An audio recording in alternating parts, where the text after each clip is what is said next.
মানুষ তার জীবনে দুই ধরনের পরিস্থিতিকে খুব ভয় পায়। এক, কোনো কারণবশত কারোর সামনে নত হওয়া। দুই, কোনো কারণে নিজের চরিত্র থেকে, নিজের মূল্যবোধ থেকে বিচ্যুত হওয়া।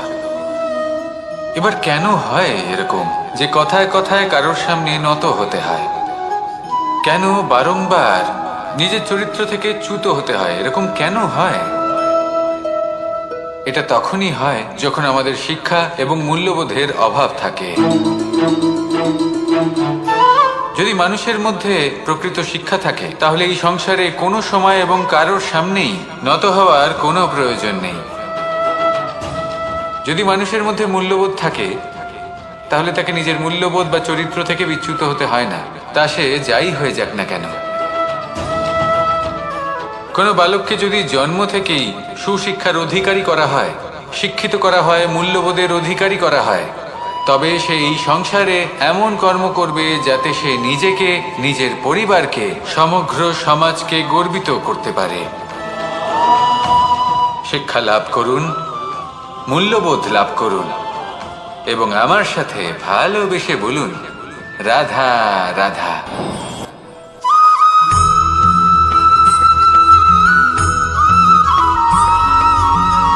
আপনি কখনো কোনো বাজকে নিজের বাসা বানাতে দেখেছেন?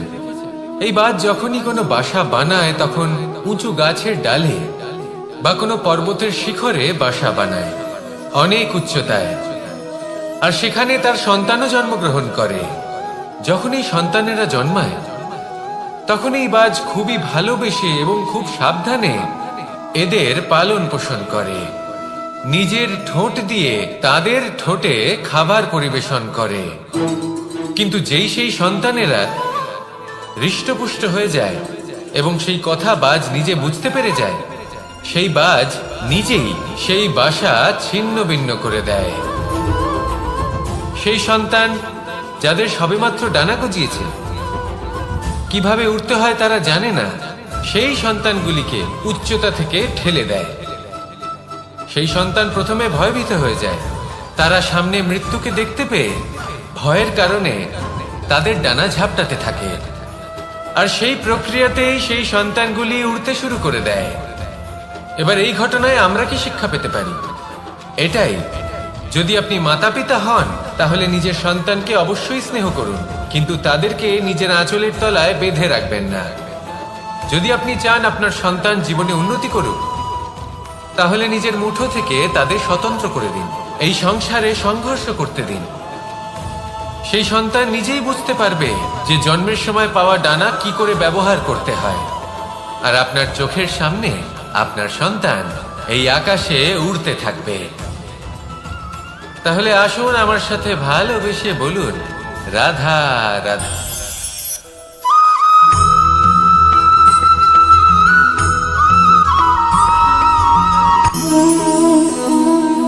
নিয়তি। রাধা আমাকে বলে, কৃষ্ণ, যদি তুমি জানো যে নিয়তিতে কি আছে, তাহলে তাকে বদলে দাও না কেন? মহাদেব আমাকে বলেন যে শ্রীকৃষ্ণ, যদি আপনি এটা জানেন যে সাম্বের নিয়তি এটাই, তাহলে আপনি তাকে বদলানোর চেষ্টা কেন করেন? কেন? কারণ আমি একজন পিতা, আর পিতার কর্তব্য এটাই, তিনি যেন সম্ভাব্য সব চেষ্টা করেন নিজের সন্তানের মঙ্গলের জন্য।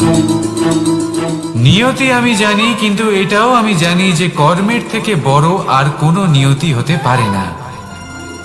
অভিজ্ঞতাও রয়েছে যে কর্মের হাতে নিয়তির এই চক্র বদলে যেতে পারে।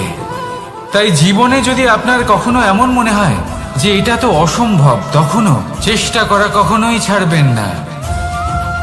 কে বলতে পারে আপনারই কর্মের কোনো এক বীজ হয়তো নিয়তির চাকায় আটকে গেল, আর নিয়তিকে নিজের পথ পাল্টাতে হল, ঠিক কিনা?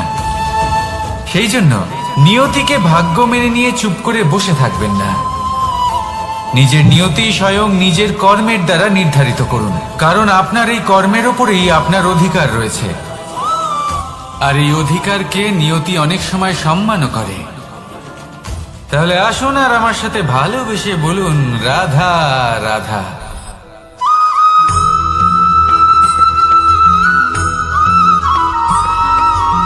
কখনো কখনো আমরা ভাবি যে কোনো ব্যক্তি যিনি ধর্মের পথে চলেছেন, যদি তার দ্বারা কোনো ভুল হয়ে থাকে তাহলে নিয়তি তাকে সেই মুহূর্তেই কঠোর শাস্তি দেন। কিন্তু সেই সব মানুষ যারা সংসারের সব থেকে বড় অধর্মী, বহু নিকৃষ্ট মানের কাজ করেন, তাদের নিয়তি অনেক সুযোগ দেন। তাদের নিয়তি এরকম কঠোর প্রহার করেন না। এই ভাবনা কখনো না কখনো মনে আসেই। ভেবে দেখুন কেন? আসলে জীবনকে বেশিরভাগ মানুষ একভাবেই দেখে থাকেন, বিভিন্ন স্তরে একে দেখা উচিত। এবার আপনি বলুন, এই সংসারে কোনো অধর্মী কখনো প্রেরণার উৎস হতে পারেন? কখনোই নয়। যে মানুষ নিজের আত্মাকে মলিন করে ফেলেছেন, তিনি এই সংসারকে কিভাবে প্রেরণা যোগাবেন? উনি নিজেই বুঝতে পারেন না কোনটা করা উচিত, ধর্ম কোনটা। তাই নিয়তি তাকে একটা সুযোগ দেন, এটা বোঝার সুযোগ দেন যে কোনটা উচিত, কোনটা ধর্ম। সুযোগ দেন নিজের বিবেক জাগিয়ে তোলার, তাকে সুযোগ দেন নিজের অন্তরাত্মার ডাক শোনার। যখন তাতেও কাজ হয় না, তখন নিয়তির কাছে একটাই পথ বাকি থাকে, আর তা হল মহাবিনাশ। মহাবিনাশ হয়তো দেরিতেই আসতে পারে, কিন্তু তা অবশ্যই আসবে। আর যখন মহাবিনাশ আসে, তখন মহাবিনাশের যন্ত্রণা সমগ্র মানব জীবনের যন্ত্রণার থেকে অনেক বেশি হয়। এই কথাটা সবসময় মনে রাখবেন।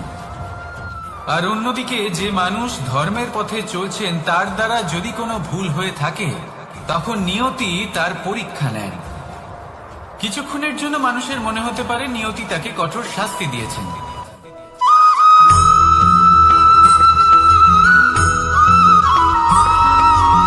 এই সংসারে কখনো কোনো ব্যক্তিকে তার বাইরের পোশাক দেখে বিচার করার চেষ্টা করবেন না, এটা খুব বড় ভুল করবেন।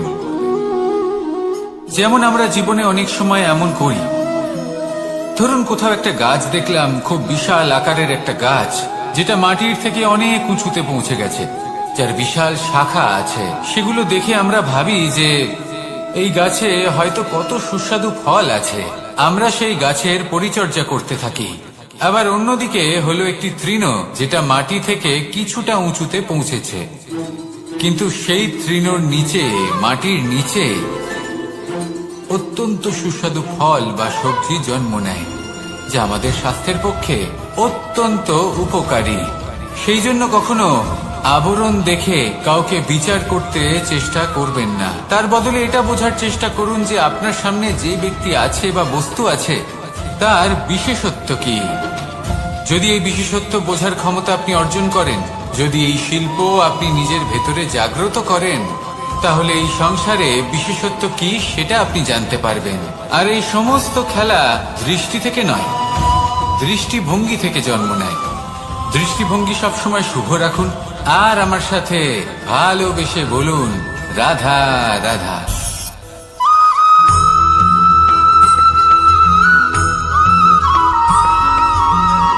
পুরুষার্থ। শাস্ত্রে 4 ধরনের পুরুষার্থের কথা বলা হয়েছে। প্রথম হলো ধর্ম। আপনি কি জানেন এই ধর্ম আসলে কি? আপনার কি মনে হয় ধর্ম আসলে কি? কোনো বিশেষ ঈশ্বরকে মানাই কি ধর্ম বলা হয়? নাকি কোনো বিশেষ রীতি পালন করাই হলো ধর্ম?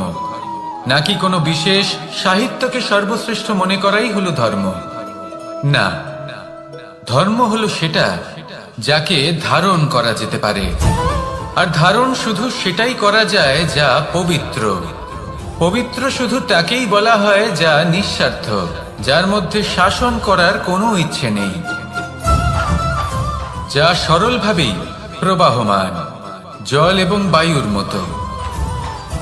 যখন কোনো ব্যক্তি ধর্মকে ধারণ করেন এবং সেই ধর্ম সেই ব্যক্তিকে রক্ষা করে, তখন তাকে ধর্ম বলা হয়। ধর্ম যা রক্ষা করে অহংকার থেকে, খারাপ চিন্তার হাত থেকে।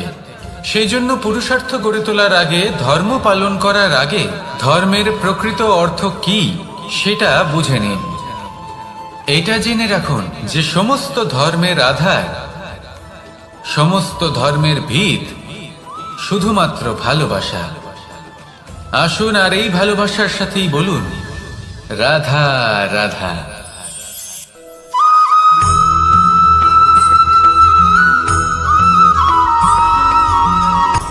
আপনি কখনো পর্বতের শিখরে উঠেছেন? আপনি দেখতে পাবেন পর্বতের পদতলে প্রচুর সুন্দর ফুল রয়েছে, সবুজ বনানী রয়েছে। যত আপনি ওপরে উঠতে থাকবেন তত ফুল কমতে থাকবে, সবুজ বনানী কমতে থাকবে। আরো কিছুটা ওপরে উঠলে কাঁটা জাতীয় গাছ দেখতে পাবেন, শুকনো গাছ দেখতে পাবেন। আরো যদি ওপরে ওঠেন তাহলে পাষাণ দেখতে পাবেন। আরো ওপরে উঠলে হিমখণ্ড দেখতে পাবেন।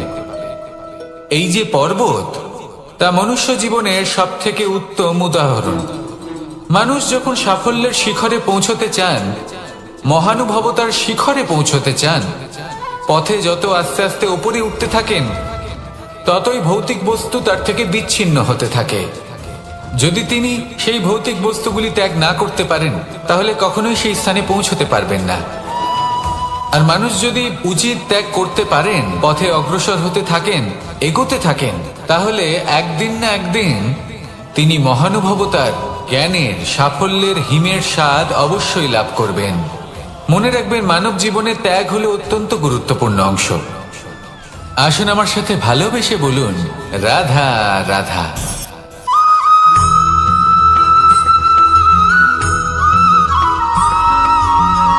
কেউ বলে জীবন খুব ক্ষণস্থায়ী, কেউ বলে জীবন হলো একটা সুন্দর স্বপ্নের মতো, আবার কেউ বলবে জীবন হলো এক কঠোর সত্য।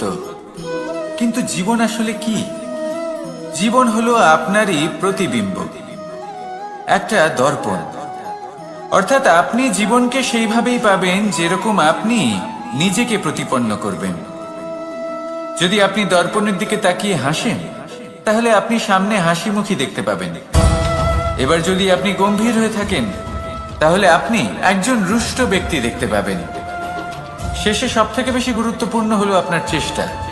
আপনাকে সবসময় চেষ্টা করতে হবে যাতে আপনি নিজেকে প্রসন্ন এবং ইতিবাচক মনোভাবে রাখেন। এটা হলো আপনারই উত্তরদায়িত্ব, তাকে পালন করুন। এই মনকে প্রসন্ন রাখুন, এই সংসারকে সুন্দর বলে মনে হবে।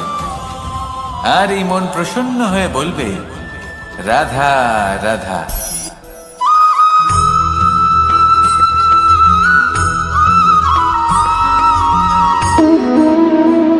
সম্পর্ক হলো আমাদের জীবনের একটি আধার। কিছু সম্পর্ক এমন যা আমরা জন্মসূত্রে লাভ করি, যেমন পরিবার, মা, বাবা। কিছু সম্পর্ক আছে যা আমরা জীবনে অর্জন করে থাকি, তা সে প্রেমের হোক, স্নেহের হোক বা বন্ধুত্বের। এই সকল সম্পর্ক লাভ করার বা গড়ে তোলার 5টি ধাপ রয়েছে। প্রথম ধাপ, কোনো ব্যক্তির সাথে আলাপ হওয়া, তার সাথে কথা বলা বা তাকে দেখা। দ্বিতীয় ধাপ, সে ব্যক্তিকে আমাদের ভালো লাগা। তৃতীয় ধাপ, আমাদের এটা চাইতে শুরু করা যে জীবনে এই ব্যক্তি যেন আমাদের বন্ধু হন, আমাদের জীবনে থাকেন, বা আমাদের কাউকে ভালোবেসে ফেলা। আর এটা আমাদের ভাবা বা চাওয়া যে সেই ব্যক্তি যেন আজীবন আমার সাথে থাকেন, আমার জীবনে আমার সাথী হয়ে। চতুর্থ ধাপ, লাভ করা। এবার এই ধাপটি অনেক মানুষের পক্ষেই খুবই সরল হয়, বড়ই সরলভাবে নিজেদের সঙ্গীকে লাভ করে থাকেন। কিছু মানুষের জন্য এই ধাপ অত্যন্ত কঠিন হয়ে থাকে। অনেক প্রতিকূল পরিস্থিতির উপর জয়লাভ করে তারা সঙ্গীকে লাভ করেন, কিন্তু লাভ অবশ্যই করেন। এরপরে আসে পঞ্চম, অন্তিম এবং সব থেকে গুরুত্বপূর্ণ ধাপ। সেটা হলো সেই সম্পর্ক পালন করা। এটা হলো এমন এক বিষয় যা প্রত্যেক মানুষের শেখা উচিত। যদি ব্যক্তি নিজের জীবনে সম্পর্ক রক্ষা করতে শিখে যান, তবে প্রত্যেক সম্পর্ক তার জীবনকে স্বর্গ করে তুলবে। আসুন আর আমার সাথে ভালোবেসে বলুন, রাধা রাধা।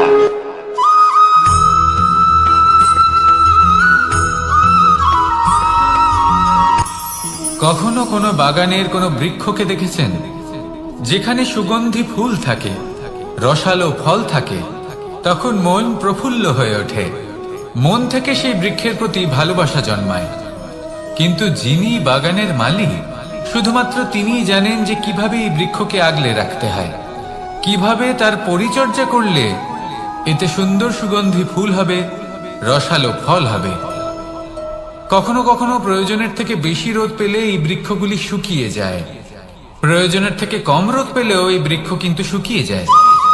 প্রয়োজনের থেকে কম জল যদি পায় এই বৃক্ষ শুকিয়ে যেতে পারে, প্রয়োজনের থেকে অতিরিক্ত জল যদি পায় তখনও এই বৃক্ষের শিকড়গুলি নষ্ট হয়ে যেতে পারে। এবার এটাই কিন্তু আমাদের সংসারের সাথেও হয়। আমাদের সংসারের সকল প্রতিভাশালী ব্যক্তি, যেমন লেখক, বিচারক, প্রবক্তা, যোদ্ধা, এদের সবার ক্ষেত্রে এই কথাটাই প্রযোজ্য।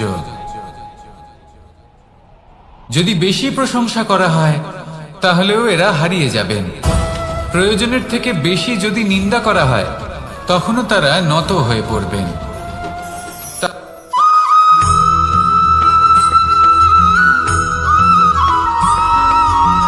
পঞ্চতত্ত্বের মধ্যে দ্বিতীয় তত্ত্ব হল ধরণী, ভূমি, যাকে আমরা ধরণী মাতা বলি। এই ধরণী ধৈর্য ধারণ করে, আর এর উপরেই আমাদের সমগ্র সংসার নির্ভরশীল। কারণ এই ভূমি সহ্য ক্ষমতা রাখে, এর সহ্য ক্ষমতা হলো অপরিসীম। সন্তান যতই আঘাত প্রদান করুক না কেন প্রেম পূর্বক সহ্য করে, আর তার বদলে অমূল্য রত্ন প্রদান করে। সন্তান যদি হাল চালায় তাহলে তার বদলে তাকে অন্ন প্রদান করে। এটাই হলো ধরণী। এবার এর থেকে আমরা কি শিক্ষা পেতে পারি?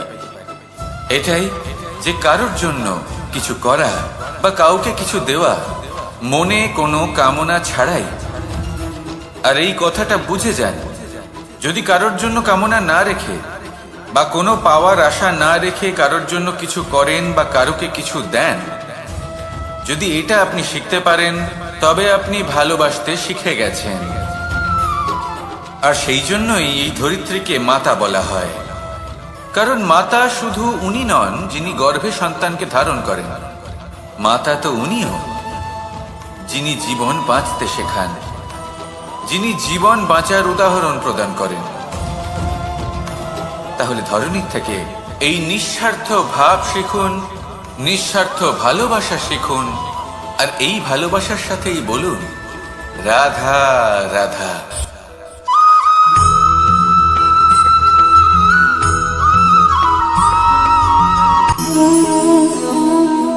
নিয়তি।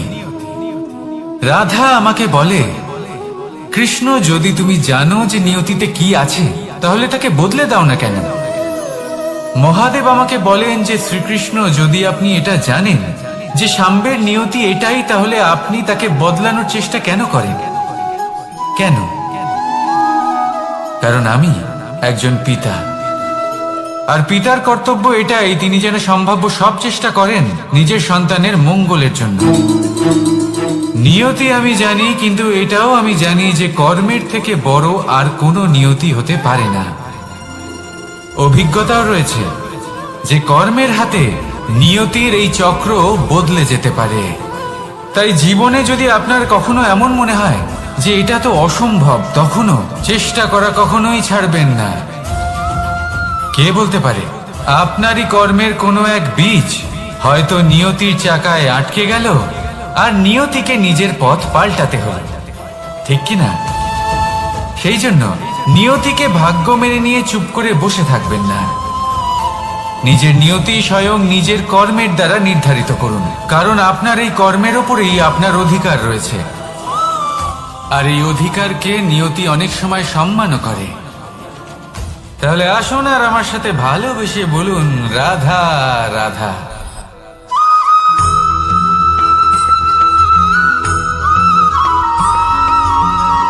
মানুষ ভাবেন যে ধন অর্জন করা হলো অত্যন্ত গুরুত্বপূর্ণ। তিনি আজীবন ধন অর্জন করতে থাকেন, ধন অর্জন করার চেষ্টা করতে থাকেন। সে যাই হয়ে যাক না কেন পরিশ্রম করতে থাকেন।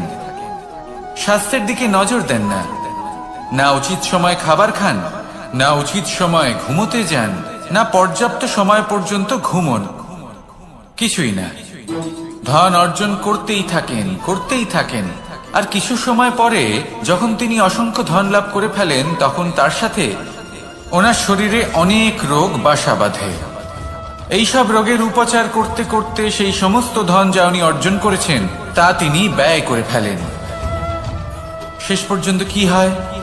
আমরা যেভাবে এসেছি ঠিক সেইভাবেই ফিরে যাই, ধন এখানেই থেকে যায়। দেখুন, একটা অত্যন্ত গুরুত্বপূর্ণ কথা রয়েছে যে আপনার বোঝা উচিত। এই যে ধন, তার ব্যবহার করুন জীবনকে আরো ভালো করে তোলার জন্য। ধনের সদ্ব্যবহার করা উচিত, এমন যেন না হয় এই ধন আপনাকে ভোগ করে ফেলে।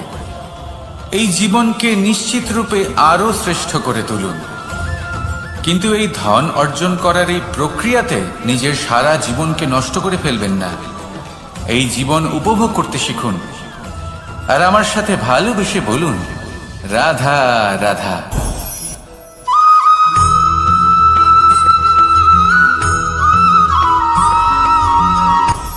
আপনি কখনো পর্বতের শিখরে উঠেছেন? আপনি দেখতে পাবেন পর্বতের পদতলে প্রচুর সুন্দর ফুল রয়েছে, সবুজ বনানী রয়েছে। যত আপনি উপরে উঠতে থাকবেন তত ফুল কমতে থাকবে, সবুজ বনানী কমতে থাকবে। আরো কিছুটা উপরে উঠলে কাঁটা জাতীয় গাছ দেখতে পাবেন, শুকনো গাছ দেখতে পাবেন। আরো যদি উপরে ওঠেন তাহলে পাষাণ দেখতে পাবেন। আরো উপরে উঠলে হিমখণ্ড দেখতে পাবেন। এই যে পর্বত, তা মনুষ্য জীবনের সব থেকে উত্তম উদাহরণ। মানুষ যখন সাফল্যের শিখরে পৌঁছতে চান, মহানুভবতার শিখরে পৌঁছতে চান, পথে যত আস্তে আস্তে উপরে উঠতে থাকেন ততই ভৌতিক বস্তু তার থেকে বিচ্ছিন্ন হতে থাকে। যদি তিনি সেই ভৌতিক বস্তুগুলি ত্যাগ না করতে পারেন তাহলে কখনোই সেই স্থানে পৌঁছতে পারবেন না। আর মানুষ যদি উচিত ত্যাগ করতে পারেন, পথে অগ্রসর হতে থাকেন, এগোতে থাকেন, তাহলে একদিন না একদিন তিনি মহানুভবতার, জ্ঞানের, সাফল্যের হিমের স্বাদ অবশ্যই লাভ করবেন। মনে রাখবেন, মানব জীবনে ত্যাগ হলো অত্যন্ত গুরুত্বপূর্ণ অংশ। আসুন আমার সাথে ভালোবেসে বলুন, রাধা রাধা।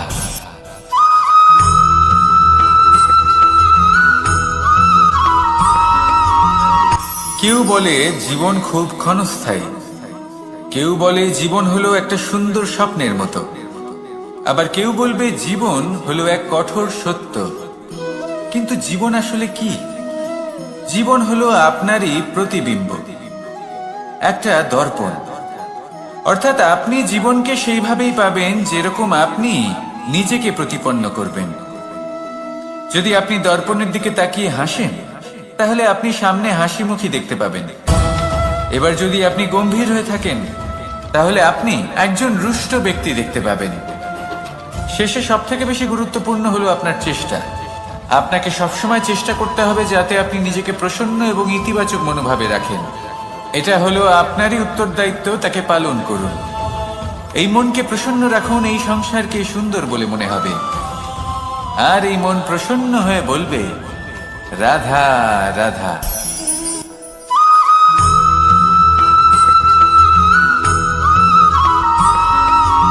আমাদের শরীর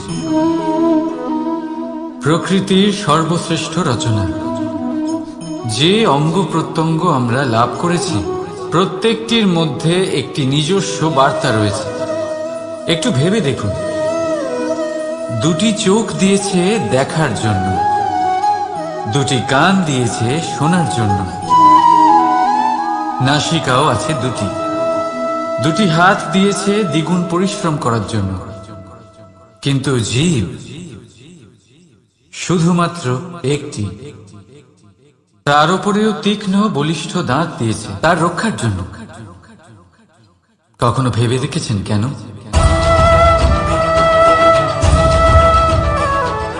কারণ শব্দ আর শব্দের প্রয়োগ মানুষের সবচেয়ে বড় অস্ত্র, যার প্রয়োগ যত ভেবে চিন্তে করা যায় মানুষ তার জীবনে ততটাই উপরে উঠতে পারে। তাহলে মনে রাখুন, দেখুন, শুনুন আর বুঝুন বেশি, বলুন কম। রাধা রাধা।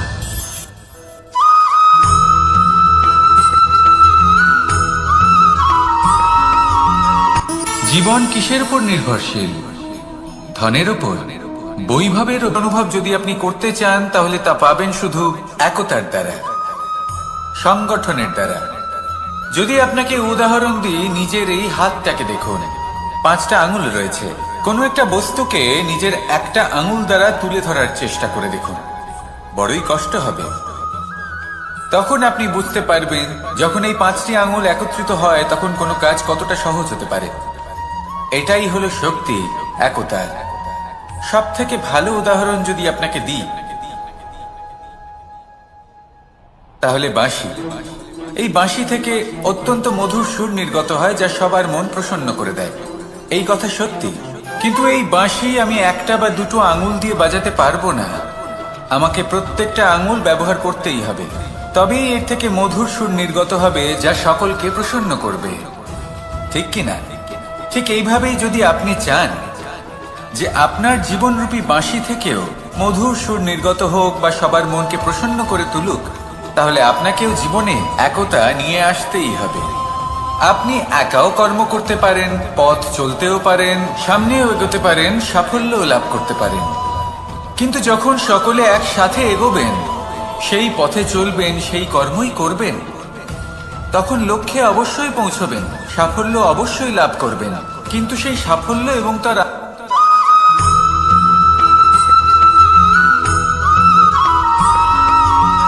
এই সংসারে সব থেকে বেশি কোমল বস্তু হলো রেশম। এই রেশম এতটাই কোমল হয় যে এর পুরো একটা থান শুধুমাত্র একটা হাতে ধরা সম্ভব। কখনো ভেবে দেখেছেন এই রেশম কিভাবে হয়? একটি কীট তার লালার দ্বারা উৎপন্ন হয়। এই কীট সেই রেশমকে পাক দিতে থাকে, পাক দিতেই থাকে, আর আস্তে আস্তে তার মধ্যেই জড়িয়ে পড়ে। শেষে ওর এই সুন্দর অমূল্য সৃষ্টি রেশমের এই সুতো তার নির্মাণ কার্য পূর্ণ হয়, কিন্তু তাতেই ও নিজে বন্দী হয়ে যায়। নিজেরই মায়াজালের এই বন্দী গৃহে নিজেই ফেঁসে যায়। এবার এই সুতোকে ব্যবহারযোগ্য করে তোলার জন্য এই কীটগুলিকে এই কবচের সাথেই ফুটন্ত জলে ফেলে দেওয়া হয়। এই সংসারে যদি আমাদের স্বপ্ন এই সংসারের দুঃখ হরণ করার জন্য, এই সংসারে সুখ বিতরণ করার জন্য হয়, তবেই আমাদের প্রগতি সম্ভব। যদি আমাদের এই স্বপ্ন শুধুই আমাদের এবং আমাদের স্বার্থ সিদ্ধির জন্য হয়, তাহলে এই স্বপ্ন আমাদের অন্ধ করে দেবে, আমাদের অন্ধকারের পথে নিয়ে যাবে, আর আমরাও সেই কীটের মতো হয়ে যাব। নিজেদেরই মায়াজালে আমরা নিজেই ফেঁসে যাব, আর শেষে আমরা যদি কিছু লাভ করি তা হবে একাকিত্ব, অন্ধকারময় মৃত্যু। তাই স্বপ্ন অবশ্যই দেখুন, কিন্তু এমন ভাবে স্বপ্ন দেখবেন না যে তার এই বন্দিগৃহে আপনি নিজেই ফেঁসে গেলেন।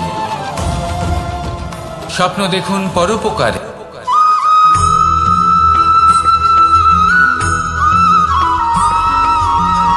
মানুষের মানসিকতা এমন হয় যে সে যতটা করে আশা করে যে তার থেকে অনেক বেশি তার বদলে সে পাবে। দেখুন, সবকিছুই আপনার ভাবনা চিন্তার উপর নির্ভর করছে। আপনি যদি ফলের বিষয়ে ভেবে কর্ম করতে থাকেন তাহলে সেটা অনুচিত। জীবনের আসল আনন্দ হলো নিজের কর্ম করতে থাকা, ফলের চিন্তা করা উচিত নয়। যদি আপনি এরকম ভাবেন যে আমি এতটা করছি, আমার এতটা পাওয়া উচিত, সেই ভাবনা অনুচিত। যদি আপনি সেবার মানসিকতা নিয়ে কর্ম করতে থাকেন, কর্মচক্রে প্রবাহিত হন, যদি আপনি এমন ভাবনা রাখেন যে আমি এতটা পাচ্ছি তাই এর থেকে অনেক বেশি আমি কর্ম করব, তাহলে নিশ্চিত রূপে আপনি যতটা করছেন তার থেকে অনেক বেশি আপনি পাবেন, আপনার আশার থেকে অনেক বেশি আপনি পাবেন। শুধু জীবনে অনেক বেশি কাজ করতে থাকুন, ফলের চিন্তা করবেন না। আর মনে রাখবেন, এই ভাবনাই সব থেকে বড় বীজ। কর্মের উপর বিশ্বাস রাখুন, জীবনে যা যা আপনি চান সবই সুখময় হবে। আসুন আর আমার সাথে ভালোবেসে বলুন, রাধা রাধা।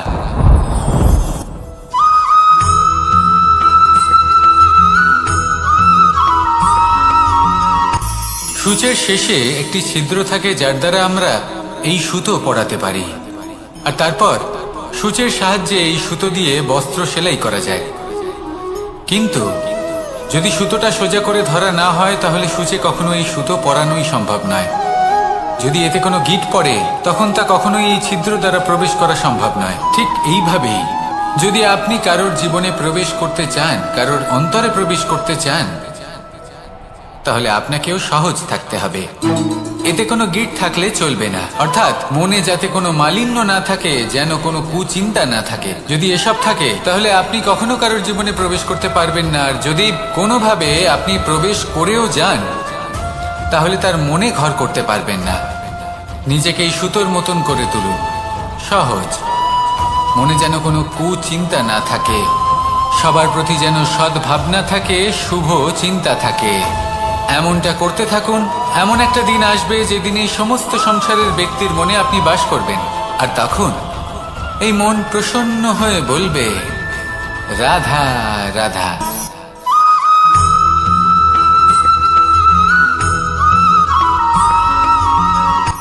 এই সংসারে সাফল্য লাভ করার জন্য জ্ঞানের প্রয়োজন হয়, পরিশ্রমের প্রয়োজন হয়, দৃঢ় নিষ্ঠার প্রয়োজন হয়, নিরন্তর চেষ্টা করা প্রয়োজনীয়। কিন্তু আরো কিছু আছে যা অত্যন্ত প্রয়োজনীয় এবং গুরুত্বপূর্ণ। তা হলো ভালো বন্ধু। তাদের থাকা অত্যন্ত প্রয়োজনীয়। যদি ভালো বন্ধু থাকে তাহলে সময় এলে তারা ঢাল হয়ে আপনাকে সুরক্ষা করবেন। সময় এলে অস্ত্রের মতো শত্রুকে সংহারও করবেন। যদি তিনি জ্ঞানী হন, তাদের মধ্যে সদ্গুণ থাকে, তাহলে এই সব গুণ আপনার মধ্যেও প্রবেশ করবে। তাহলে সাফল্যের জন্য ভালো বন্ধু পাওয়া অত্যন্ত প্রয়োজনীয়। কিন্তু শুধু বন্ধু কেন, ভালো শত্রুও থাকা প্রয়োজনীয়।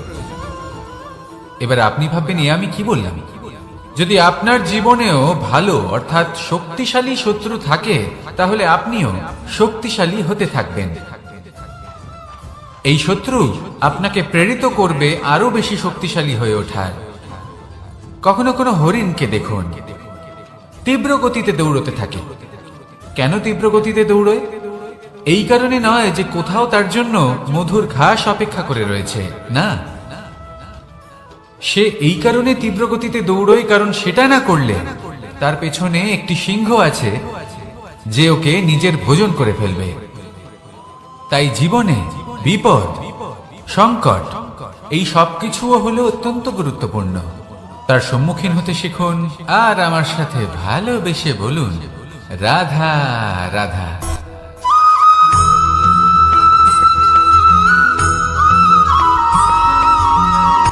শক্তি শক্তি অর্জন করা এতটা কঠিন নয় যতটা শক্তি লাভ করার পরে সেই শক্তি সামলানো কঠিন হয়।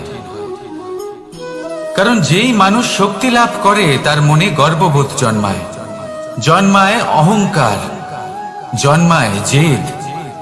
তাই শক্তি প্রাপ্ত করার সাথে বিনম্র থাকাও অত্যন্ত আবশ্যক। আর এটা আমাদের শেখা উচিত বৃক্ষের থেকে। বৃক্ষ যা আমাদের ফল দেয়, বৃক্ষ যা যত ফল দেয় ততটাই ঝুঁকে যায়। আমরা পাথর মারি ওই বৃক্ষের থেকে ফল প্রাপ্ত করার জন্য। সেই পাথরের মার সহ্য করেও বৃক্ষ আমাদের ফল দেয়। কোনো গর্ববোধ নেই, কোনো অহংকার বোধ নেই। আর সেই জন্য এই বৃক্ষের পুজো করা হয়। এটাই হলো মাহাত্ম্য শক্তির সাথে বিনম্রতা। যদি এই শক্তি সৃজন করে থাকে, সাহায্য করে থাকে, সম্বল হয়ে থাকে, তবেই সেই শক্তি উপযুক্ত। আর নয়তো সেই শক্তি একদিন আপনাকে আসক্ত অবশ্যই করবে।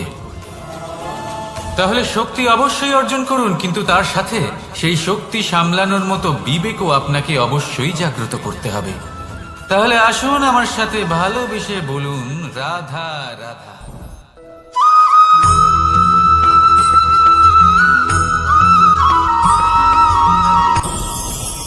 ভয়ের সাথে আমরা সবাই পরিচিত, কষ্টও আমরা সবাই পেয়েছি। কখনো কখনো আমরা অসুস্থ হয়ে পড়ি, আর এমন সময় হলে মাতার মমতা, কখনো বাবার স্নেহ, কখনো বন্ধুদের পাশে থাকার অনুভূতি আমাদের রোগ নিরাময়ে সাহায্য করে। কখনো যদি আমরা নিরাশ হয়ে পড়ি, তখন যদি আমাদের কোনো আপনজন আমাদের দুটো ভালো কথা বলে, তখন আমাদের মনোবল বেড়ে যায়। ঠিক তেমন সংসারের এই রঙ্গমঞ্চে যদি আপনি পীড়িত অনুভব করেন, কিছু শুভ কথা আলোচনা করুন, কিছু স্তুতি গান করুন, কিছু মুহূর্তের জন্য হলেও নিজের ইষ্টদেবের কথা স্মরণ করুন আর প্রার্থনা করুন। সাহস বাড়বে, শক্তিও বৃদ্ধি পাবে এবং সামনে এগিয়ে চলার পথও দেখতে পাবেন। তখন এই মন প্রসন্ন হয়ে বলবে, রাধা রাধা।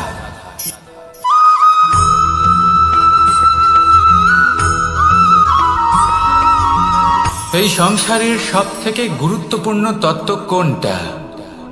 প্রথম হলো সময়। জন্ম থেকে মৃত্যু পর্যন্ত এই যে সময়, এটাই তো হলো জীবন। দ্বিতীয় হলো জীবন, যাতে আমরা সময়ের সদ্ব্যবহার করি, শ্রেষ্ঠ থেকে শ্রেষ্ঠতর কাজ করার চেষ্টা করি। বহু বছরের এই পরম্পরা, এই সংস্কৃতিকে এগিয়ে নিয়ে যাওয়ার চেষ্টা করি। এই সংসারে আমরা অংশগ্রহণ করতে চেষ্টা করি। তৃতীয় হলো ধন, সেই ধন যা প্রত্যেক ব্যক্তি অর্জন করতে চেষ্টা করেন। এবার এই তিনটি তত্ত্বের মধ্যে একটা সামঞ্জস্য আছে, সমান ব্যাপার আছে। সে ধনই হোক বা সময় হোক বা হোক জীবন। আর সেই সমান ব্যাপার হলো যে যদি আপনি এটা গণনা করতে থাকেন তাহলে তা কমতে থাকে, যদি আপনি এটা ব্যবহার করেন তাহলে তা বাড়তে থাকে। একে সংগঠিত করে রাখতে চেষ্টা করলে এ হাত থেকে ফসকে যায়, কিন্তু যদি আপনি একে সামলে রাখতে শিখে যান তাহলে এমন কাজ করবেন যাতে সংসারের সাথে সাথে পরবর্তী প্রজন্ম লাভবান হবে। যদি কিছু শিখতে চান তাহলে সামলাতে শিখুন, গণনা করা বা সংগঠিত করা নয়। আসুন আর আমার সাথে ভালোবেসে বলুন, রাধা রাধা।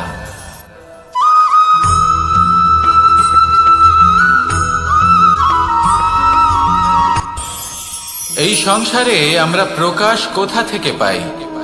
এর উত্তর বড়ই সরল। ভোরে যখন সূর্যোদয় হয় তখন প্রকাশের কিরণ আমাদের ঘরে এসে পৌঁছয়। এইভাবেই আমরা প্রকাশ লাভ করি। এবার এই প্রকাশের আলোতেই আমরা সারাদিনের কাজ সম্পন্ন করি।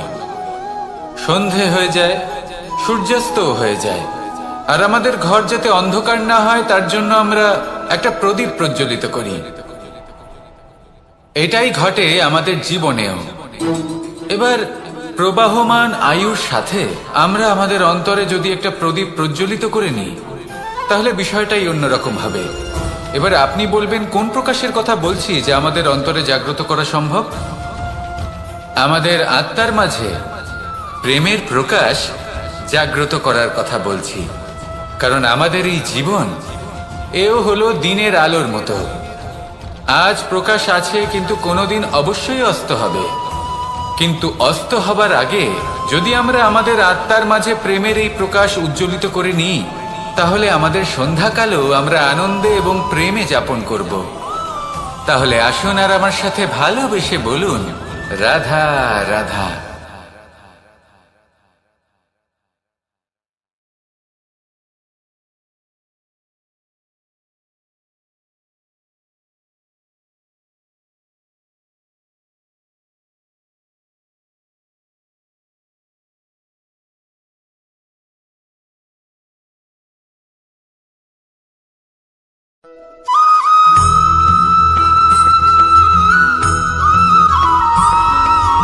আমাদের শরীর প্রকৃতির সর্বশ্রেষ্ঠ রচনা। যে অঙ্গ প্রত্যঙ্গ আমরা লাভ করেছি প্রত্যেকটির মধ্যে একটি নিজস্ব বার্তা রয়েছে।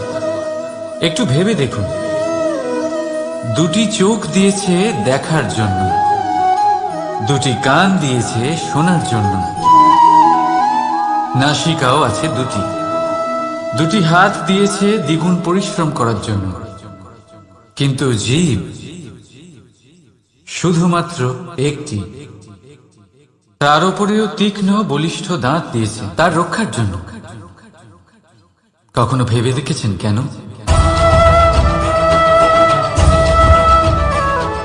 কারণ শব্দ আর শব্দের প্রয়োগ মানুষের সবচেয়ে বড় অস্ত্র, যার প্রয়োগ যত ভেবে চিন্তে করা যায় মানুষ তার জীবনে ততটাই উপরে উঠতে পারে। তাহলে মনে রাখুন, দেখুন, শুনুন আর বুঝুন বেশি, বলুন কম। রাধা রাধা।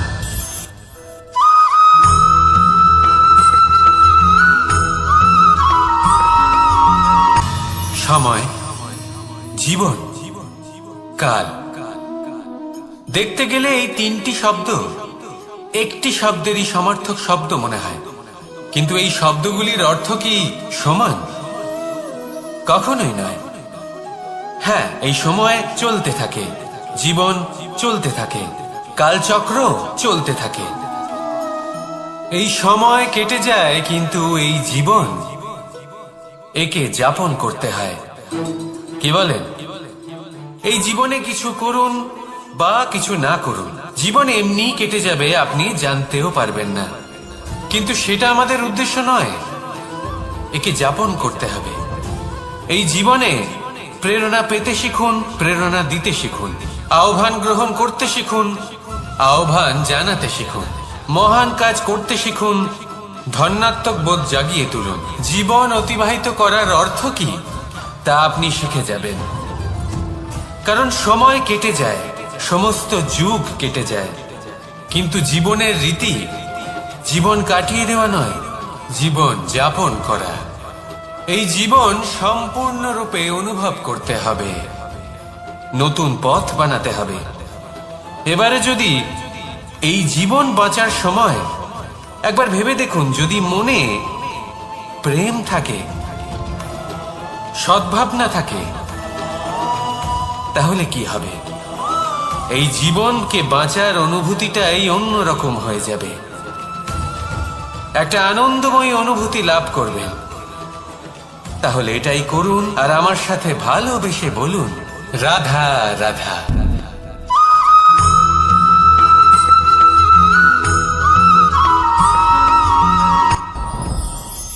সাথী। সাথী এই শব্দটির ব্যাখ্যা কে কিভাবে করে? মিত্র, সখা, বন্ধু। কিন্তু অর্থ একটাই, তিনি যিনি আপনার সঙ্গী হন আর তিনি যার সাথী আপনি হন। এবার সব থেকে বড় প্রশ্ন হলো এটাই যে তিনি কে হতে পারেন যাকে আপনি আপনার সাথী বলে মেনে নিতে পারেন, নিজের সখা, নিজের মিত্র, নিজের বন্ধু মেনে নিতে পারেন। আপনার সাথী হলেন তিনি যিনি দুঃখের সময় আপনার পাশে থাকবেন, আপনার হাত ধরে থাকবেন। আপনার সাথী হলেন তিনি যার হাত আপনি নিজের সুখের দিনে ধরে থাকবেন। সেই সাথীরই হাত ধরুন যিনি দুঃখে সবসময় আপনাকে সাহায্য করার জন্য তৎপর হয়ে থাকেন, আপনার পাশে থাকেন, আর যাকে সুখের দিনে আপনি আপনার সাথে রাখতে পারেন। আর যখন আপনার সাথে আপনার এই সাথী থাকবে, তখন আপনি এটা বুঝবেন যে যখন জীবনে দুঃখ আসে, তখন এই দুঃখ কমে যায়, সবার মধ্যে ভাগ হয়ে যায়। আর যদি তখন সুখ আসে, তাহলে সেটা সবার উপস্থিতিতে আরো বেড়ে যায়। এটাই হলো প্রেম, এটাই হলো ভালোবাসা, এটাই হলো সঙ্গ। যেমন সম্পর্ক আমার আর রাধার মাঝে। তাহলে আসুন আর আমার সাথে ভালোবেসে বলুন, রাধা রাধা।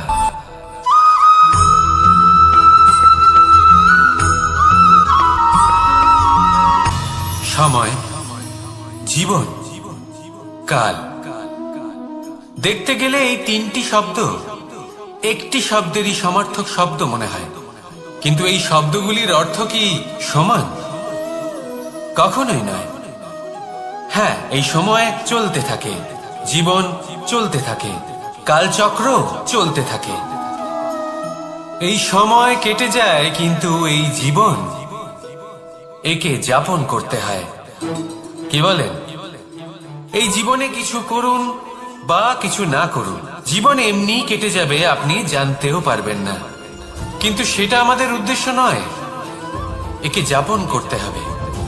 এই জীবনে প্রেরণা পেতে শিখুন, প্রেরণা দিতে শিখুন, আহ্বান গ্রহণ করতে শিখুন, আহ্বান জানাতে শিখুন, মহান কাজ করতে শিখুন, ধন্যাত্মক বোধ জাগিয়ে তুলুন।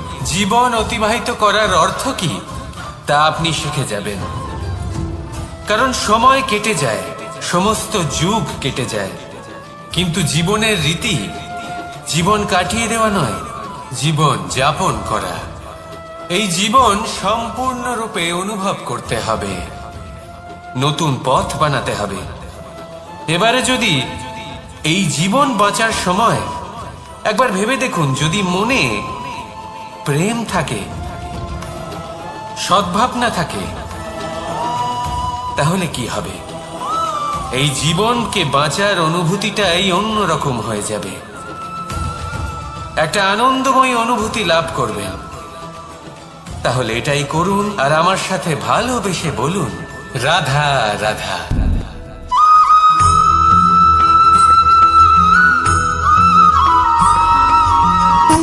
সুখ, দুঃখ এবং শক্তি, এই তিন হলো এই সংসারের ত্রিদেবের মতো। আমাদের জীবনে যা কিছু ঘটছে এই তিনটির ভিত্তির উপরেই হচ্ছে। আসলে এই সংসারের একটা নিয়ম আছে, যখনই আপনি কিছু লাভ করেন এই সংসার আপনার পরীক্ষা নেয়। এটা জানার জন্য আপনার পরীক্ষা নেয় যে আপনি যা কিছুই লাভ করেছেন আপনি কি আদৌ সেটার যোগ্য কিনা। ঠিক সেইভাবেই এই সুখ, দুঃখ এবং শক্তি আপনার পরীক্ষা নিয়ে থাকে। যখন সুখ আসে তখন সে আপনার পরীক্ষা নেয় যে আপনার মধ্যে অহংবোধ জাগ্রত হয়নি তো। যদি অহংবোধ চলে আসে তাহলে সুখ সেখানেই সঙ্গ ত্যাগ করে। দুঃখ আপনার ধৈর্যের পরীক্ষা নিতে থাকে, আর যদি আপনার মধ্যে ধৈর্য না থাকে তাহলে এটা আপনাকে আরো বেশি দুঃখের গভীর অন্ধকারে ঠেলে দেবে। সেখানে শক্তি পরীক্ষা নেয় আপনার বিনম্রতার। যদি আপনি বিনম্র না হন তাহলে হয় এই শক্তি আপনার সঙ্গ ত্যাগ করবে, নয় এই শক্তি বিনম্রতার অভাবে আপনার পতনের কারণ হতে পারে। এই সংসারে যে কোনো ব্যক্তি যিনি এই পরীক্ষায় উত্তীর্ণ হয়ে থাকেন এই জীবনে তিনি সাফল্য লাভ করেন। আসুন আমার সাথে ভালোবেসে বলুন, রাধা রাধা।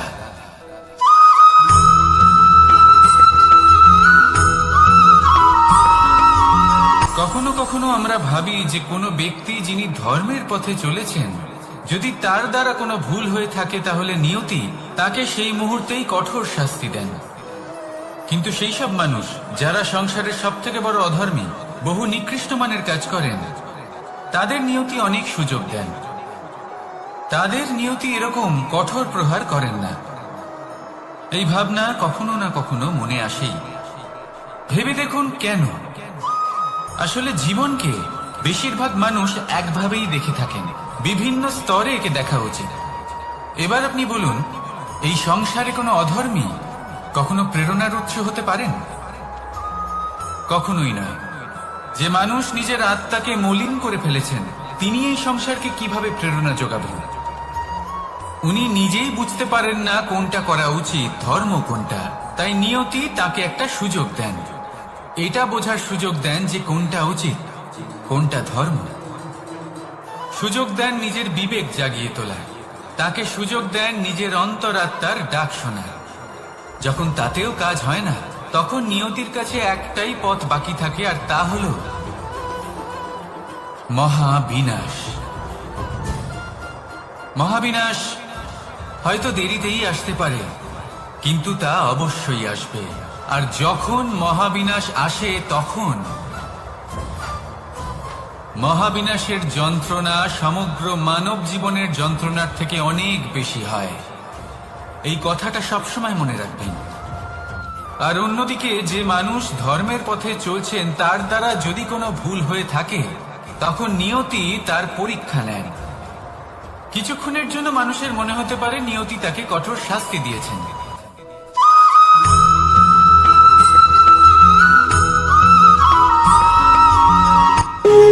যখন মানুষের মৃত্যু হয় তখন কি হয়? অনেক সংখ্যক মানুষ শোক পালন করতে চলে আসেন। যে ব্যক্তি মৃত্যু লাভ করেছেন তার অনেক বস্তু থাকে যেগুলো তার প্রিয়, যেগুলো তিনি ব্যবহার করেছেন। তার শয্যা, তার বস্ত্র, তার আভূষণ সবকিছু তার থেকে বিচ্ছিন্ন করা হয় এবং খালি হাতে তাকে শ্মশানের উদ্দেশ্যে রওনা করা হয়। আমি আপনাকে এই প্রশ্ন করতে চাই, আপনি এই সংসারে কি অর্জন করেছেন? ধন সম্পত্তি, বস্ত্র, আভূষণ, এই সব কিছু যে আপনি অর্জন করেছেন, আপনার মৃত্যুর পরে তা আপনার থেকে দূর হয়ে যাবে। এর উত্তর হলো একটাই, আপনার কর্ম। শুধু সেটাই আছে যা একান্ত আপনার, আর শুধু সেটাই এই সংসার থেকে চলে যাওয়ার পরেও সংসারেই জীবিত থাকবে। যদি আপনি দুষ্কর্ম করেন, তাহলে এই সংসার আপনাকে একটি অনুচিত উদাহরণ হিসেবে মনে রাখবে যে এই ব্যক্তি খুব পাপী ছিল, অনুচিত কর্ম করতেন। যে পথে তিনি চলেছেন সেই পথে কারোর চলা উচিত নয়। সেখানেই যদি আপনি সৎকর্ম করেন, তাহলে সংসার চিরকাল এটাই বলবে যে খুব ভালো মানুষ ছিলেন, সবাইকে ভালোবাসতেন, সবাইকে সাহায্য করতেন, আমার খুব প্রিয় মানুষ ছিলেন। এটাই হলো শ্রেষ্ঠ কর্ম। সেই জন্য জীবনে শুধুমাত্র ধন সম্পত্তি, আভূষণ এই সব অর্জন করতে গিয়ে নিজের মনোনিবেশ করবেন না। শ্রেষ্ঠ কর্ম করুন। সংসার থেকে চলে যাওয়ার পরেও এই কর্মই এই সংসারে আপনাকে জীবিত রাখবে। আসুন আমার সাথে ভালোবেসে বলুন, রাধা রাধা।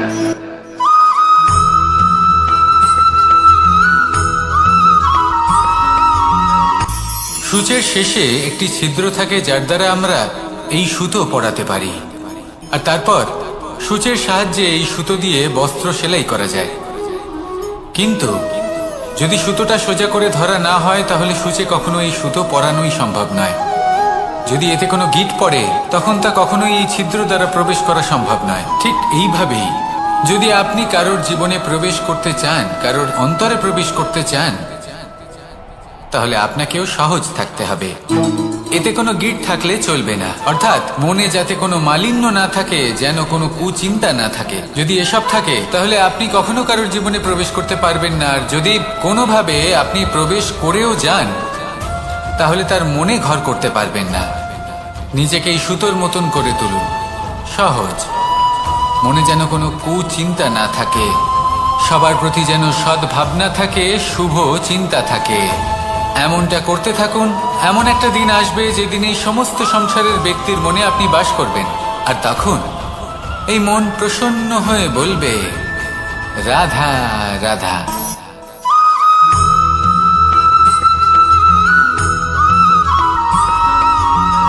পিতা আর পুত্রের সম্পর্ক অত্যন্ত মধুর হয়ে থাকে। পিতা স্বপ্ন দেখেন, তাকে পূর্ণ করার সকল সম্ভাব্য চেষ্টা করেন, কিন্তু তাও অনেক সময় ওনার স্বপ্ন অপূর্ণ থেকে যায়। তখন পিতা ভাবেন যে স্বপ্ন উনি পূর্ণ করতে পারেননি, ওনার সন্তান তা অবশ্যই পূরণ করবে। যে স্থানে উনি কখনো পৌঁছতে পারেননি, সেই স্থানে ওনার পুত্র অবশ্যই পৌঁছবে। পিতা নিজের সন্তানের ভবিষ্যৎ নিয়ে সেই স্বপ্ন দেখেন, আর যখন সেই সন্তান সামনে এগোতে থাকে, তখন তার দুঃখ হয় না, বরং গর্ব হয়। ওনার ভালো লাগে এটা দেখে যে ওনার সন্তান অনেক উন্নতি করছে। কিন্তু যখন সন্তান নিজের অভিভাবকের শক্তি দেখে, তার যশ দেখে হিংসা করতে থাকে, সমস্যা সেইখানেই শুরু হয়। সেই জন্য সকল সন্তানকে এটা মনে রাখতে হবে। দেখুন, পুত্র হবার সুবাদে, এক সন্তান হবার সুবাদে এটা হলো আপনার অধিকার যে আপনি আপনার পিতার থেকে বেশি উন্নতি করবেন। আপনার পিতাও এটাই চান, কিন্তু সুস্থভাবে এটা করুন। একটা রেখা টেনে নিন, যাতে আপনি তাতে এগোতে পারেন, আর আপনার পিতার তাতে গর্ববোধ হয়, আর সেই বিষয়ে দুঃখ না হয় যে আমার সন্তান আমাকেই ছোট করার চেষ্টা করছে। ইতিহাস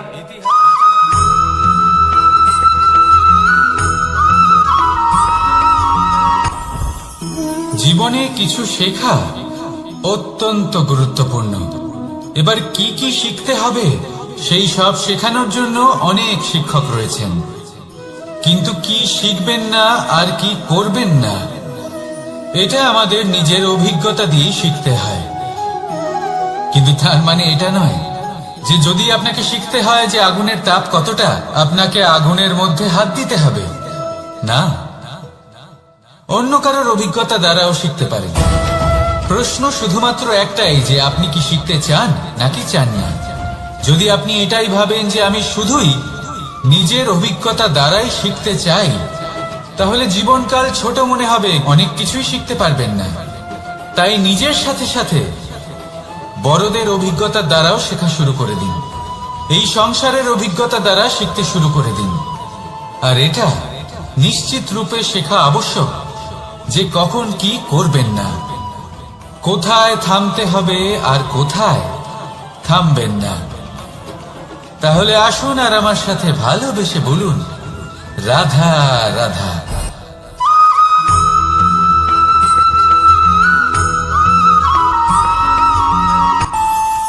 আমাদের মনে যখন কোনো প্রশ্ন ওঠে, কোনো দ্বন্দ্ব জাগে, তখন আমরা যাই আমাদের গুরুর কাছে, আমাদের আরাধ্যের কাছে গিয়ে জিজ্ঞেস করি।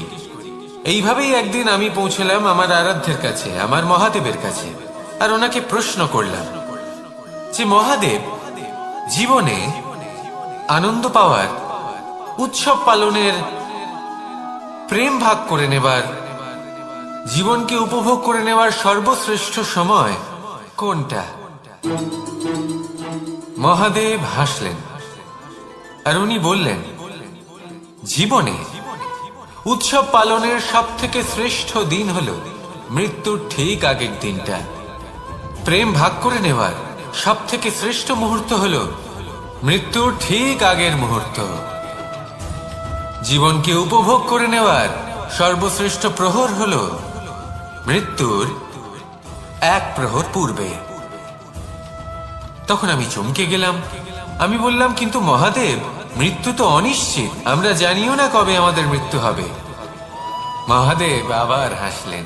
উনি বললেন যে যদি আমরা এভাবে জীবন কাটাই যে আমরা জীবনের প্রত্যেক দিন, প্রত্যেক মুহূর্ত, প্রত্যেক প্রহর শেষ বলে মনে করি, তাহলে আমাদের সমস্ত জীবন আনন্দের সাথেই অতিবাহিত হবে। কি বলেন?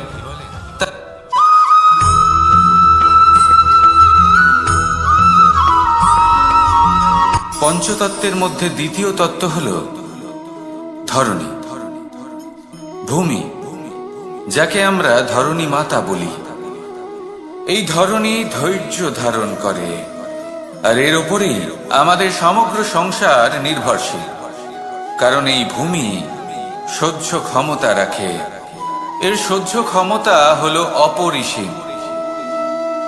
সন্তান যতই আঘাত প্রদান করুক না কেন, প্রেম পূর্বক সহ্য করে, আর তার বদলে অমূল্য রত্ন প্রদান করে। সন্তান যদি হাল চালায়, তাহলে তার বদলে তাকে অন্ন প্রদান করে। এটাই হলো ধরণী। এবার এর থেকে আমরা কি শিক্ষা পেতে পারি? এটাই যে কারোর জন্য কিছু করা বা কাউকে কিছু দেওয়া মনে কোনো কামনা ছাড়াই। আর এই কথাটা বুঝে যান, যদি কারোর জন্য কামনা না রেখে বা কোনো পাওয়ার আশা না রেখে কারোর জন্য কিছু করেন বা কারোকে কিছু দেন, যদি এটা আপনি শিখতে পারেন, তবে আপনি ভালোবাসতে শিখে গেছেন। আর সেই জন্যই এই ধরিত্রীকে মাতা বলা হয়। কারণ মাতা শুধু উনি নন যিনি গর্ভে সন্তানকে ধারণ করেন, মাতা তো উনিও যিনি জীবন বাঁচতে শেখান, যিনি জীবন বাঁচার উদাহরণ প্রদান করেন। তাহলে ধরণীর থেকে এই নিঃস্বার্থ ভাব শিখুন, নিঃস্বার্থ ভালোবাসা শিখুন, আর এই ভালোবাসার সাথেই বলুন, রাধা রাধা।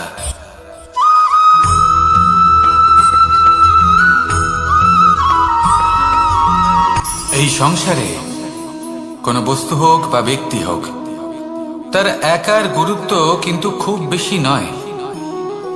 একটা উদাহরণ হিসেবে বৃষ্টির ফোঁটাকে ভেবে দেখুন।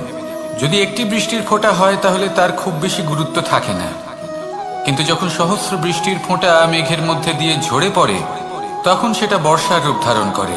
সেই বর্ষা যা এই প্রকৃতিকে শান্ত করে। সেইভাবেই পাথরের ছোট টুকরো, তার খুব বেশি গুরুত্ব থাকে না, কিন্তু যখন অসংখ্য পাথরের টুকরো একত্রিত হয় তখন তা পর্বতের আকার ধারণ করে।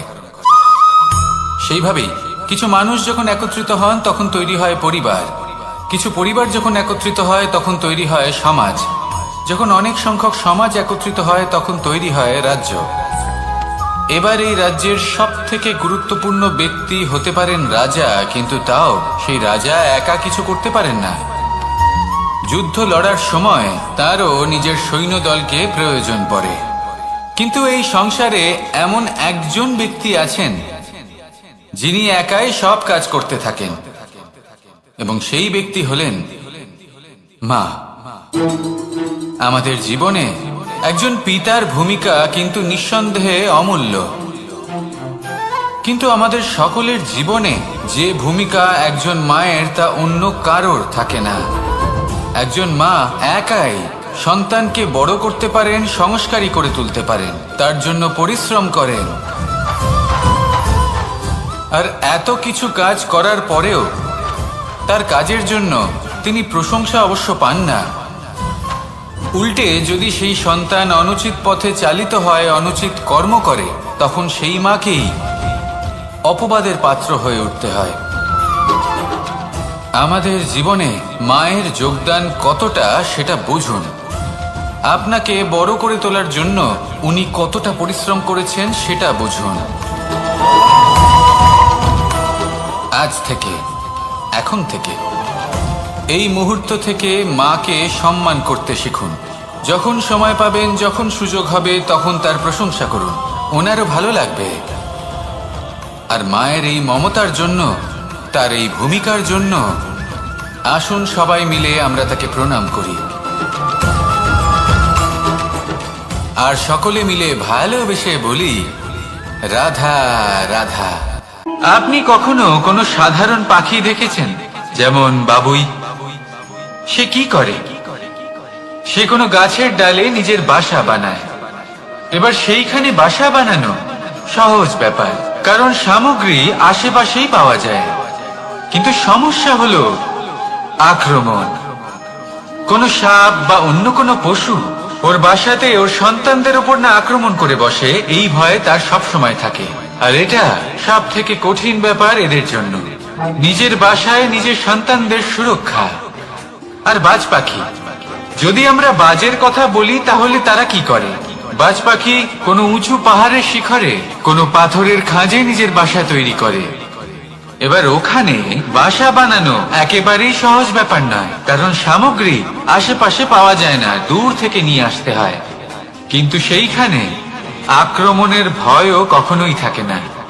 এইভাবে উচিত রূপে ও নিজের বাসা রক্ষা করতে পারে, নিজের সন্তানদের রক্ষা করতে পারে। এর সারমর্ম হলো এটাই, যদি সমস্যা বড় হয় তাহলে সমাধানও উচ্চমানের হওয়া উচিত। একটা বাজ পাখির মতো ভাবা আরম্ভ করে দিন, জীবনে যে কোনো সমস্যা ছোট মনে হবে।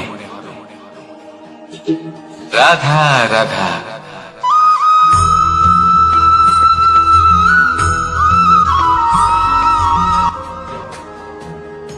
ভাগ করে নেওয়া বা বন্টন করা প্রত্যেক মানুষের জীবনে অবশ্যই হয়ে থাকে, আর অনেক সময় এটা জীবনে অতি আবশ্যক হয়ে পড়ে।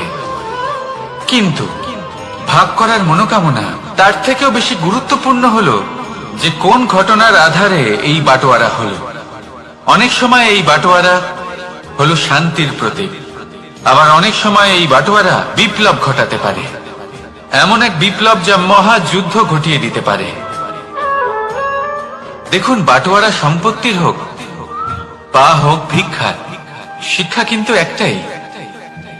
জীবনে অনেক সময় বাটোয়ারা দরকার হতে পারে, কিন্তু যতদূর সম্ভব তা এড়িয়ে চলুন, একসাথে মিলে এগিয়ে চলুন। কারণ দেখুন, এই যে বাটোয়ারা ভাগ করে দেয়, আর সেখানেই একতা আপনাকে অগ্রসর করে। তাহলে আপনিও এটাই করুন, একসাথে মিলে সামনে এগোন, আর আমার সাথে ভালোবেসে বলুন, রাধা রাধা।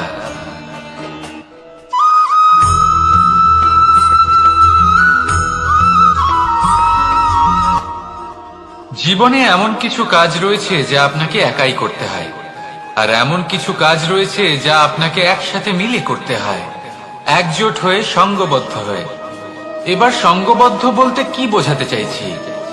আমি তাদের কথা বলছি না যারা বাস্তবিকভাবে একে অপরের সাথে কাজ করেন। আমি তাদের কথা বলছি যারা একে অপরের থেকে দূরে থেকেও একে অপরকে বিশ্বাস করেন।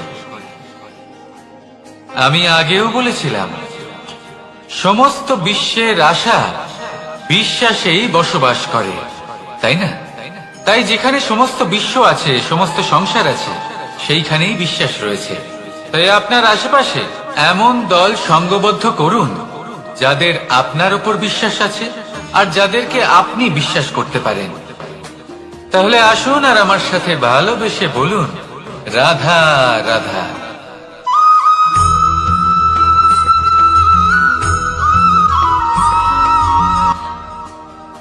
যখন একজন ভক্ত এবং তার ভগবান এক আকার ধারণ করেন, যখন একজন ভক্ত নিজের ভগবানের প্রতি, নিজের জীবনের লক্ষ্যের প্রতি সম্পূর্ণরূপে সমর্পিত হয়ে যান, তখন জন্মগ্রহণ করে ভক্তি।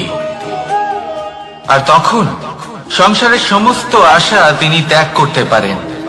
সমস্ত আশা শেষ হতে পারে, কিন্তু মানুষের সঙ্গ ভক্তি কখনো ত্যাগ করে না। যখন ভক্ত ও ভগবান এক আকার ধারণ করেন, এক হয়ে যান, তখন রথী এবং সারথীর মধ্যে কোনো পার্থক্য থাকে না। তারাও এক হয়ে যান। একটাই ব্যক্তিত্ব, একটাই অস্তিত্ব। আর সেই জন্যই কখনো কখনো রথীর আদেশ ছাড়াই সারথী রথ চালিয়ে দেন, আবার কখনো সারথীর পরামর্শ ছাড়াই রথী আক্রমণ করে ফেলেন। এ তো শুধুমাত্র আরো একটা গুণ সেই সারথীর মধ্যে, যিনি ধর্ম স্থাপনার মহান কাজে আমার সারথী হতে চলেছেন। তাহলে আসুন আমার সাথে ভালোবেসে বলুন, রাধা রাধা।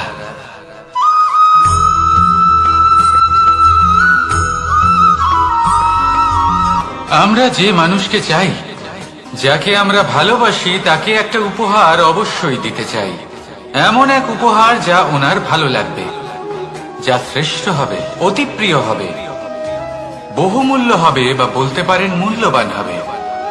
তাই আমরা কি করি? আমরা বাজারে যাই, তার জন্য স্বর্ণ, আভূষণ, হিরে, মুক্ত এইসব নিয়ে আসি।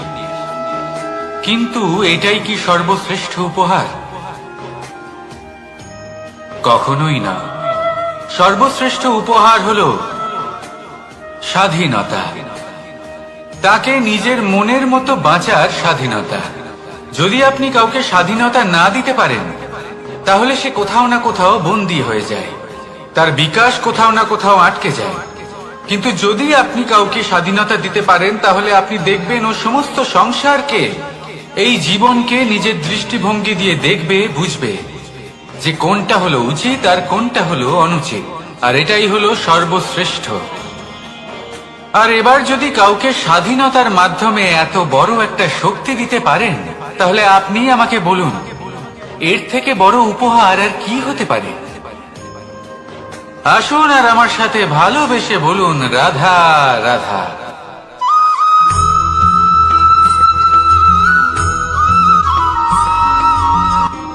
কর্ম, ধর্ম, জ্ঞান, এই তিন স্তরে অনেক মানুষ পৌঁছতে পারেন। অনেকে এই পরীক্ষা দিয়ে তাতে উত্তীর্ণ হয়ে যেতে পারেন, কিন্তু শিখরে পৌঁছে শাসন তিনিই করতে পারেন যার কাছে এই চতুর্থ গুণটিও থাকে,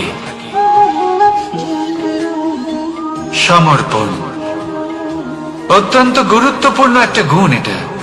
এই সমর্পণ আসলে অত্যন্ত গুরুত্বপূর্ণ।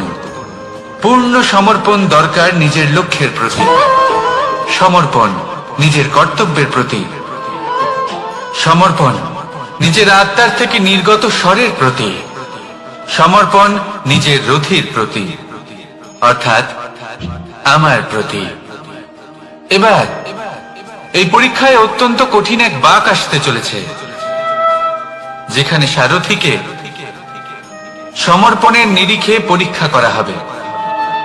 আর তাতে উত্তীর্ণ হওয়ার পরেই তার হাতে ধর্ম স্থাপনের রথের রাশ তুলে দেওয়া হবে। দেখা যাক কি হয়। ততক্ষণ আপনি প্রসন্ন থাকুন আর আমার সাথে ভালোবেসে বলুন, রাধা রাধা।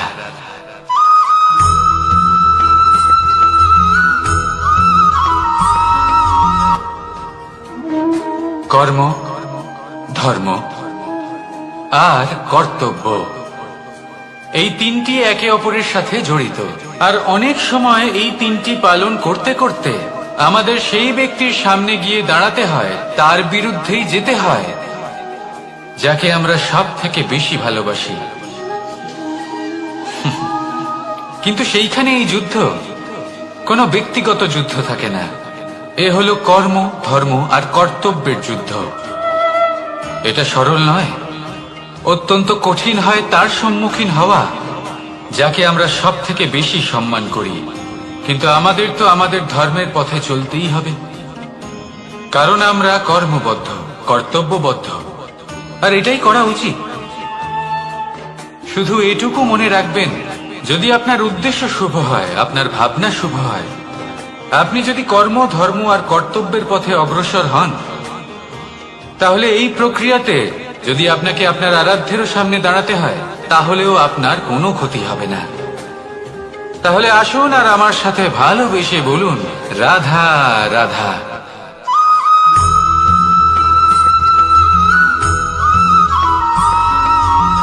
ধর্ম। আমরা সকলে ধর্মের বিষয়ে কথা বলি, কখনো নিজের ধর্মের বিষয় আর কখনো অন্যের ধর্মের বিষয়।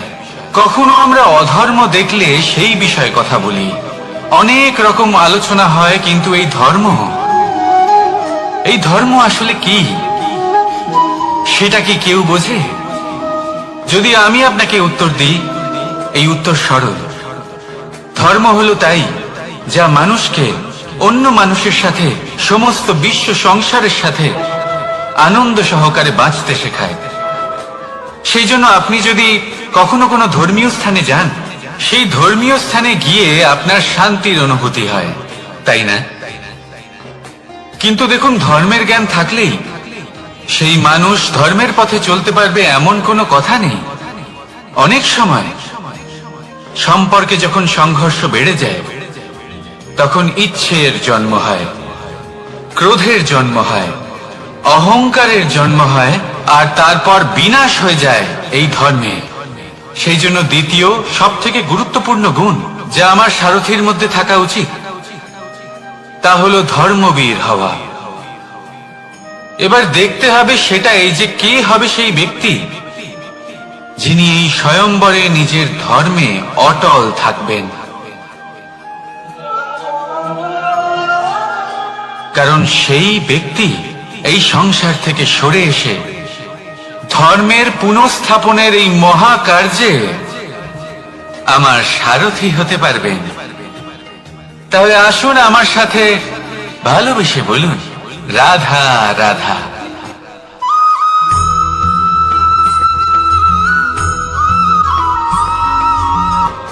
প্রেম এই সংসারে এসেছিল এই সংসারকে প্রেমের শিক্ষা দেওয়ার জন্য, এই জীবনের সুখের অনুভূতি আসলে কি তা শেখানোর জন্য।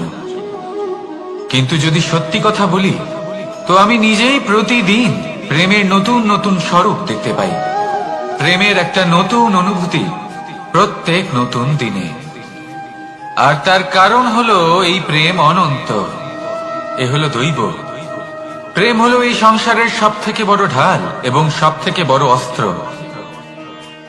এই প্রেম ছাড়া না কোনো ন্যায় হয় আর না কোনো শাস্ত্র, না জীবন আছে আর না অন্ত। এবার যদি এই প্রেম মনের মধ্যে বাস করতে শুরু করে, তাহলে কখনো কোনো সমস্যাই হবে না, আর যদি হয়েও থাকে তাহলে তা স্থায়ী হবে না। এই প্রেম কি না করতে পারে? এই প্রেম সমস্ত সমস্যা মিটিয়ে ফেলতে পারে, আপনার মনের মধ্যে অহংকারকেও বিনাশ করে দিতে পারে, আপনাকে সাক্ষাৎ ঈশ্বরের সাথে দেখা করাতে পারে। তাই প্রেমের দ্বারা প্রয়াস করতে থাকুন, এই সংসারের প্রত্যেক মানুষকে, প্রত্যেক বস্তুকে, প্রত্যেক জীব জন্তুকে ভালোবাসবেন। আর এই প্রেমের দ্বারাই বলুন, রাধা রাধা।